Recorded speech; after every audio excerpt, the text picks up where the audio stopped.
Have you ever watched a grown woman try to explain why a disabled 8-year-old doesn't deserve to enter his own home?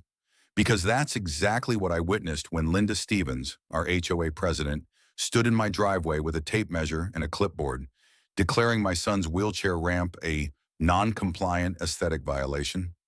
But Linda didn't know she was messing with someone who spent 15 years as a city planner, and her construction company husband's $2.3 million worth of unpermitted work was about to become very public knowledge. This is the story of how one mother's fight for her child's basic accessibility rights uncovered the biggest construction fraud scheme in our city's history. And if you think HOA drama can't get any crazier than this, just wait until you see what happened when federal ADA investigators showed up at Linda's front door. Let me introduce you to our family. I'm David Martinez, 42 years old, and until 3 years ago, I worked as a senior city planner for the municipality of Mesa, Arizona. My wife, Maria, is a special education teacher, and together we have the most incredible son in the world. Tommy is 8 years old, loves baseball, video games, and building Lego castles that would make architects jealous. Tommy also happens to use a wheelchair due to spina bifida, which has never slowed him down for a single day of his amazing life. When we moved to Oakwood Heights 2 years ago, it felt like we'd found paradise. The gated community promised family-friendly amenities, well-maintained common areas, and what their brochure called inclusive neighborhood standards. The house was perfect for our needs, with wide doorways, accessible bathrooms, and most importantly, it came with a beautifully constructed wheelchair ramp that allowed Tommy to independently access our front entrance. The ramp was a work of art, honestly. The previous owners had spared no expense, using composite materials that matched the house's exterior perfectly, with professional railings and a gentle slope that met every ADA compliance standard. Tommy could roll up and down it with ease, racing his friends to the front door after school. For the first time in years, our son had the independence every kid deserves. Then came Linda Stevens. Linda moved into the neighborhood about 6 months after we did, and she immediately set her sights on the HOA presidency. She was 48 years old, married to Rick Stevens, who owned Stevens Construction Company, and she had the kind of aggressive personality that treats community leadership like military conquest. Within 2 months of her election, she'd implemented 17 new aesthetic enhancement rules and tripled the monthly HOA fees to fund what she called neighborhood beautification initiatives. Linda had a particular obsession with what she termed visual uniformity. Every mailbox had to be the exact same shade of forest green. Landscaping could only include plants from her pre-approved list. Even doorbell styles were regulated. But her real power came from her inspection walks, where she'd prowl the neighborhood with a clipboard, measuring grass heights and photographing any perceived violations. The first time Linda knocked on our door, she was carrying a thick binder of regulations and wearing a smile that didn't reach her eyes. She introduced herself as the HOA president and explained that she was conducting compliance assessments for all properties. Her gaze immediately fixed on Tommy's ramp with obvious disapproval. "This structure wasn't approved by the current board," she said, flipping through her papers. "According to our updated architectural guidelines, all exterior modifications require written approval and must conform to community aesthetic standards." I calmly explained that the ramp was installed by the previous owners with proper permits, and more importantly, it was protected under the Americans with Disabilities Act. Federal law superseded any HOA rules when it came to reasonable accessibility accommodations. Linda's smile grew even colder. "Well, we'll just have to see about that. I'll be in touch." 3 days later, we received our first violation notice. The ramp was deemed non-compliant with architectural harmony standards and needed to be modified or removed within 30 days. The fine for non-compliance was $500 per day, accumulating until the violation was corrected. I couldn't believe what I was reading.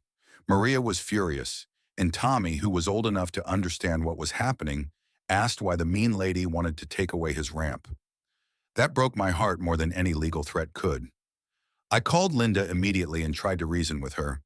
I explained Tommy's medical needs, our legal rights under the ADA, and the fact that removing the ramp would essentially trap our son inside our own home. Her response was chilling in its callousness. Mr. Martinez, I understand you have challenges, but this is an upscale community with standards to maintain. There are ways to accommodate disabilities that don't impact property values. Perhaps you should consider relocating to a neighborhood more suited to your family's special needs. The audacity was breathtaking. She'd basically just told a disabled child's family to get out of town because their accessibility equipment was ugly. That night, I pulled out my old city planning files and started researching. As a former municipal planner, I knew the law inside and out. The Americans with Disabilities Act is crystal clear. Homeowners have the right to make reasonable modifications for accessibility, and HOAS cannot prohibit or restrict these modifications. Any attempt to do so is federal discrimination. I drafted a response letter citing relevant ADA statutes, fair housing laws, and precedent cases where HOAS had faced massive federal penalties for disability discrimination. I sent it certified mail with delivery confirmation, feeling confident that Linda would back down once she understood the legal implications. Instead, she doubled down. The next violation notice arrived with additional charges for excessive correspondence and hostile communication with board members. Linda had also scheduled a special HOA meeting to discuss our non-compliance issue and invited the entire neighborhood to attend. The meeting notice described our situation as a case study in how individual desires couldn't override community standards. At that point, I knew we were dealing with someone who either didn't understand the law or didn't care. Either way, Tommy deserved better. The community meeting was held in the clubhouse on a Thursday evening. Maria and I arrived to find about 30 neighbors in attendance, along with Linda and the 3 other board members. Linda had prepared a presentation complete with photos of our house and detailed explanations of why the ramp violated multiple aesthetic guidelines. She stood at the front of the room like a prosecutor, pointing to enlarged photos of Tommy's ramp while explaining how it disrupted the visual flow of our street. She'd even prepared architectural drawings showing how the ramp could be relocated to the back of the house or replaced with a more discreet lift system. When it was my turn to speak, I stood up and calmly addressed the room. I explained Tommy's condition, our legal rights, and the federal protections that existed specifically to prevent this type of discrimination. I pointed out that the ramp had been installed with proper permits and posed no safety hazard to anyone in the community. Several neighbors nodded in understanding, and I could see sympathy in their faces. Mrs. Patterson, who lived 2 doors down, actually spoke up in our support, mentioning how much she enjoyed watching Tommy play outside and how the ramp never bothered anyone. But Linda wasn't finished. She pulled out what she claimed was a legal opinion from the HOA's attorney, stating that reasonable accommodation didn't mean unlimited accommodation and that community aesthetic standards could take precedence when alternative solutions existed. I asked to see the legal opinion, and Linda handed me a single-page letter that looked like it had been written by someone with a basic understanding of contract law, but zero experience with federal civil rights legislation. The letterhead belonged to a personal injury attorney who specialized in car accidents, not disability rights or HOA law. That's when I realized Linda was either getting terrible legal advice or she was deliberately misrepresenting the law to intimidate us into compliance. Either way, she'd picked the wrong family. To bully, after the meeting, several neighbors approached us privately to express their support. Janet Coleman, who lived across the street, was particularly upset about Linda's presentation. She pulled me aside and whispered, "David, I need to tell you something. Linda's husband, Rick, has been doing construction work around the neighborhood without permits. My husband is a contractor, and he noticed several violations at their own house and 2 other properties Rick worked on. That was interesting information, but I was focused on protecting Tommy's rights. However, I filed Janet's comments away for future reference. Sometimes in planning disputes, patterns of behavior become relevant later." The HOA board voted that evening to uphold the violation notice, giving us 10 more days to comply before daily fines would begin accumulating. The vote was 4-0, with Linda casting the deciding vote on her own motion. In any legitimate legal proceeding, that would be considered a conflict of interest. But HOA politics often operate outside normal ethical boundaries. Walking back to our house that night, Tommy asked if he was going to lose his ramp. Maria knelt down to his level and promised him that would never happen. She looked at me with determination I'd rarely seen, and I knew she was ready for war. The next morning, I called the Arizona Attorney General's Civil Rights Division and filed a formal complaint under the Fair Housing Act. I also contacted the U.S. Department of Housing and Urban Development to report disability discrimination by our HOA. Both agencies took detailed information and promised to investigate. But I wasn't waiting for government agencies to solve our problem. I started digging deeper into Linda's background and her husband's business practices. Rick Stevens' construction company had been operating in Mesa for about 5 years, primarily focusing on high-end residential work. Using my access to city planning records, I pulled building permits for every project Rick had worked on in the past 2 years. What I found was disturbing. Out of 23 projects I could identify, only 7 had proper building permits filed with the city. The remaining 16 showed clear evidence of unpermitted work, including room additions, structural modifications, electrical upgrades, and plumbing changes. The total value of unpermitted work exceeded $2.3 million. This wasn't just poor record keeping.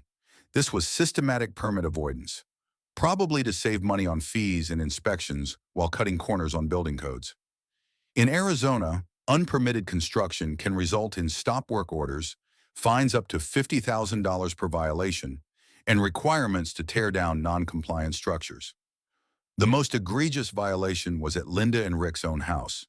They'd added a 600-square-foot master suite extension, installed a swimming pool with elaborate hardscaping, and completely rewired their electrical system.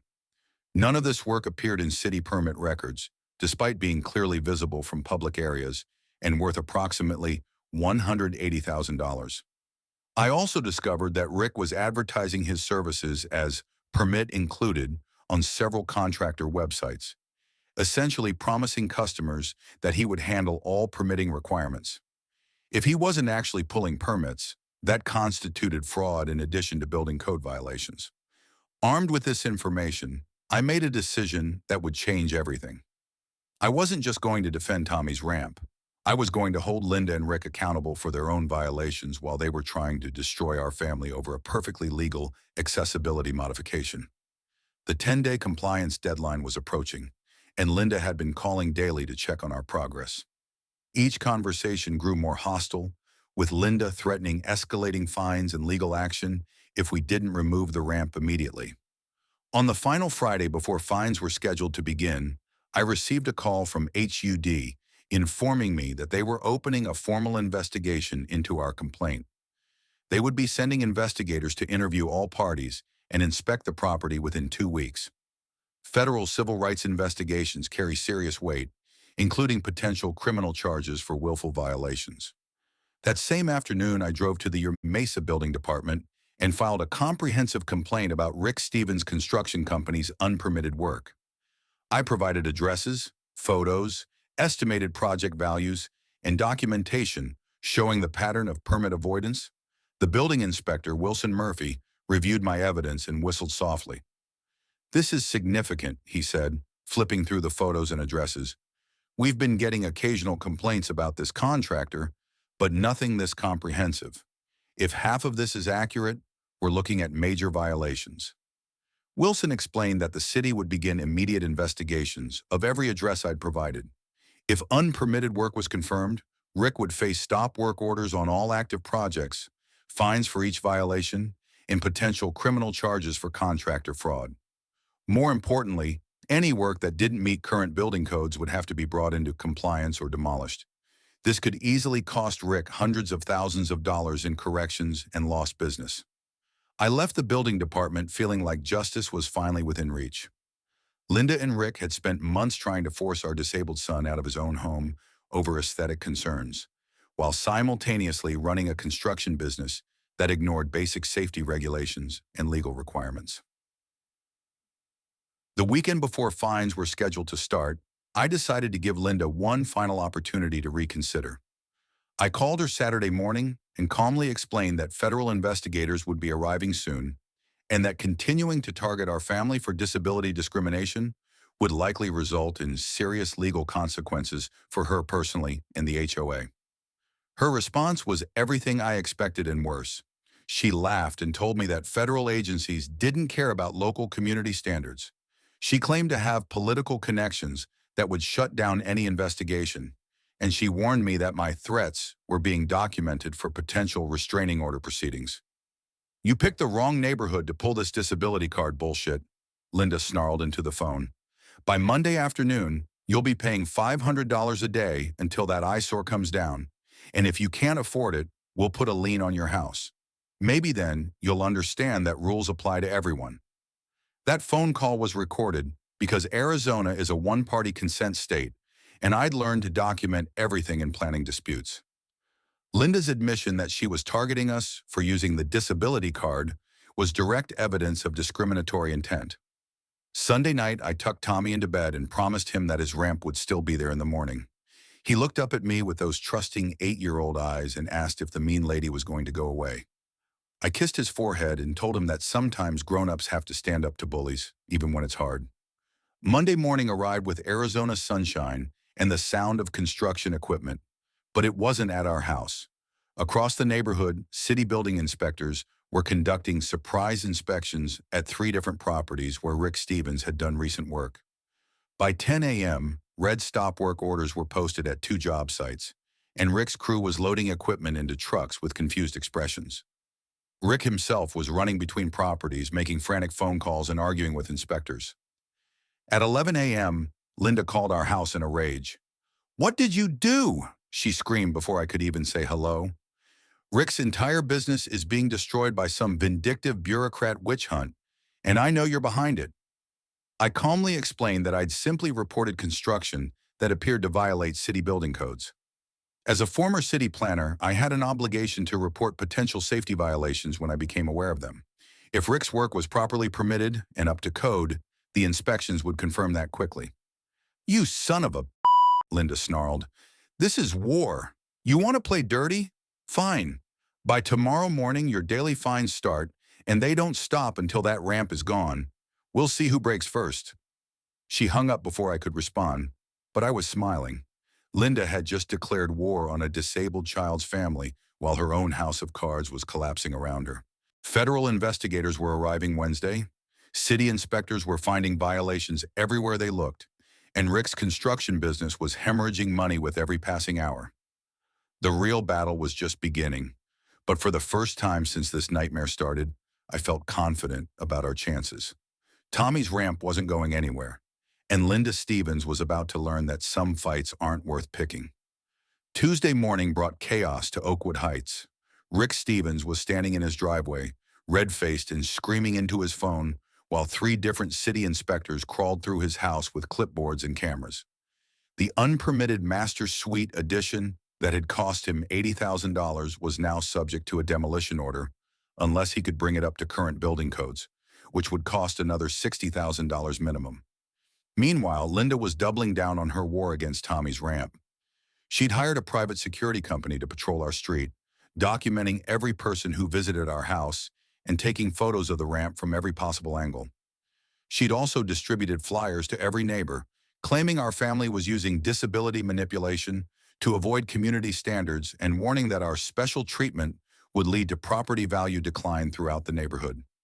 But Linda had made one critical error. She'd sent those flyers through the mail using the HOA's bulk mailing permit. Distributing materials that discriminate against disabled individuals through the postal system is a federal offense, and I immediately forwarded copies to the Postal Inspection Service and the Justice Department's Civil Rights Division. Wednesday arrived with federal investigators. HUD sent senior investigator Patricia Williams, a woman with 20 years of experience in disability discrimination cases. She spent 3 hours at our house photographing the ramp, interviewing our family, and reviewing all documentation. Tommy charmed her completely, demonstrating how he used the ramp and explaining why it was so important to his independence. Williams was particularly interested in Linda's recorded phone call, where she'd used the phrase disability card bullshit. She took detailed notes about the timeline of harassment and asked pointed questions about Linda's husband's construction business. "Mr. Martinez," Williams said as she prepared to leave, "this appears to be a clear-cut case of disability discrimination with possible retaliatory elements. We'll be interviewing the HOA board members and reviewing all community communications. I expect preliminary findings within 2 weeks." After Williams left, I received a panicked call from Janet across the street. Linda had confronted her in the grocery store parking lot, demanding to know what she'd told that government woman and threatening to fine her for various property violations if she continued supporting our family. This was witness intimidation, another federal offense. Linda was digging herself deeper with every desperate move she made. Thursday brought the city building department's final report on Rick Stevens' construction. Inspector Wilson Murphy had found violations at 14 properties, totaling $2.8 million in unpermitted work. Rick faced $847,000 in fines, had his contractor's license suspended, and received stop work orders on 6 active projects. His business was essentially destroyed overnight. The most damning discovery was at Linda and Rick's own house. Not only was their master suite addition unpermitted, but Rick had bypassed the electrical panel in a way that violated fire safety codes. The city ordered their power shut off until an emergency electrical repair could be completed by a licensed electrician, costing them $15,000 in emergency weekend rates. Rick's response was to blame everything on me, claiming I'd orchestrated a vendetta because of our HOA dispute. He gave an interview to the local newspaper, painting himself as a victim of government overreach and suggesting that former city employees shouldn't be allowed to file complaints against local contractors. The interview backfired spectacularly. 3 more homeowners came forward with complaints about Rick's work, and the state contractor licensing board opened their own investigation into his business practices. Friday brought Linda's final desperate gambit. She organized an emergency HOA meeting, claiming new evidence had emerged about our ramp's safety hazards. She'd hired her own engineer to inspect the ramp and allegedly found structural deficiencies that posed dangers to neighborhood children. The meeting was packed with neighbors, many of whom had grown tired of Linda's increasingly erratic behavior. Her hired engineer, who turned out to be Rick's business partner, presented a report claiming the ramp's slope was too steep and the railings were insufficiently anchored. I'd anticipated this move and brought my own expert. Professor Sarah Chen from Arizona State University's engineering department had inspected the ramp Tuesday evening. Her report confirmed that the ramp exceeded all ADA requirements and was built to commercial-grade standards that surpassed residential building codes. But the real shock came when Mrs. Patterson stood up during the meeting. She'd been Linda's strongest supporter initially, but something had changed her mind. "Linda, I've lived in this community for 12 years, Mrs. Patterson said, her voice shaking with emotion. I've watched you turn our neighborhood into a police state with your constant inspections and ridiculous rules. But attacking a disabled child's access to his own home? That's where I draw the line. You should be ashamed of yourself." One by one, neighbors stood up to voice similar sentiments. The Johnsons talked about how much they enjoyed watching Tommy play outside and how his ramp had never bothered anyone. The Garcias mentioned their own elderly father, who used a walker and appreciated that our neighborhood was accessible to people with mobility challenges. Even some of Linda's previous supporters began questioning her priorities. When she tried to justify her actions by claiming she was protecting property values, neighbor after neighbor stood up to say they were more concerned about protecting Tommy's rights than maintaining perfect aesthetic uniformity. The meeting ended with a motion to censure Linda for bringing negative attention to the community through her discriminatory actions. The vote was 23-4 against Linda, with only the 3 other board members supporting her position. Linda stormed out, screaming that she would appeal to state courts and that federal investigators didn't understand local community needs. Her final words were prophetic. "This isn't over. I'll spend every penny I have to prove that rules matter more than feelings." She would indeed spend every penny she had, but not the way she intended. Monday brought news that Rick's contractor license had been permanently revoked by the state. The licensing board found that he'd engaged in systematic fraud by advertising permit services he never provided, and that his unpermitted work posed safety hazards to multiple families. His appeal bond alone cost $200,000, money they desperately needed for legal defense and code compliance work. Tuesday brought federal criminal charges. The Justice Department filed a lawsuit against Linda personally and the HOA as an organization, alleging systematic disability discrimination, witness intimidation, and mail fraud related to the discriminatory flyers.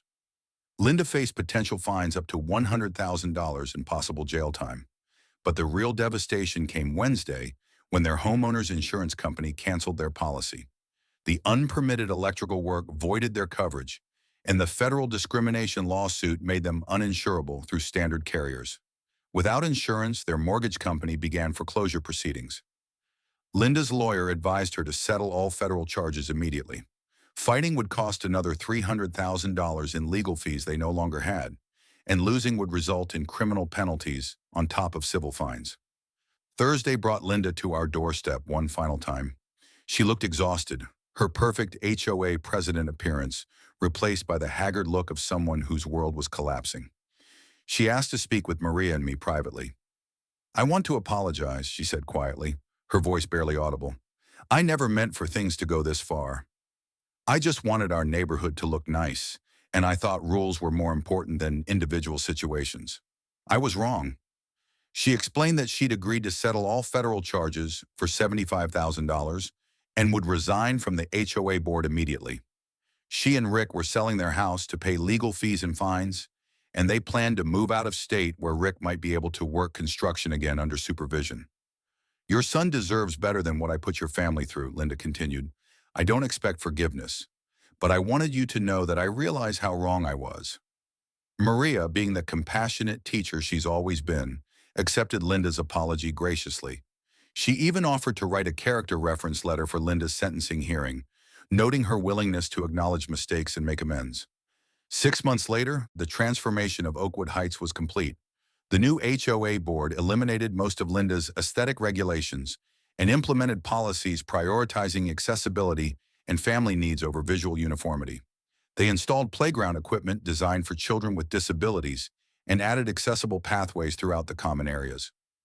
Rick found work as a supervised apprentice with a legitimate construction company in Nevada, slowly rebuilding his reputation under proper oversight. Linda took a job at a nonprofit organization serving disabled adults, channeling her organizational skills toward actually helping people instead of controlling them. Tommy's ramp remains exactly where it's always been, and he still races his friends up it after school every day. But now he has even more friends because the neighborhood attracts families who appreciate genuine inclusivity over artificial perfection. The federal settlement money went into a fund that provides grants for accessibility modifications to families who can't afford them. So far, we've helped 12 families in our city install ramps, lifts, and other modifications that allow disabled family members to live independently.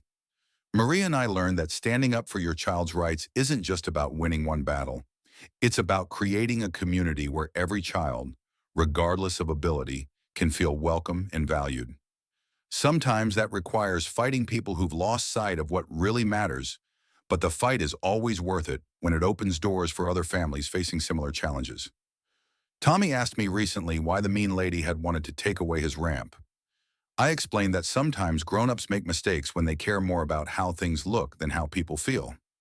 But I also told him that most people are good, and when they understand how their actions affect others, they usually want to do better. If you're dealing with HOA discrimination against your family's accessibility needs, document everything, know your rights under federal law, and don't be afraid to fight back. The Americans with Disabilities Act exists specifically to protect families like ours from people like Linda used to be. Hit that subscribe button if this story showed you how powerful it can be when communities come together to protect their most vulnerable members. And remember, accessibility isn't about special treatment. It's about basic human dignity and every person's right to feel welcome in their own neighborhood. Next week, I'm sharing the story of how an HOA tried to ban a veteran's emotional support animal, only to discover he was using hidden cameras that recorded their illegal board meetings for 6 months. That's a story about a different kind of justice and how sometimes the best defense is having evidence nobody knows you're collecting. Community standards should lift everyone up, not tear families apart. Tommy's ramp stands as proof that when good people work together, accessibility and beauty aren't mutually exclusive. They're partners in creating neighborhoods where every family can truly call home.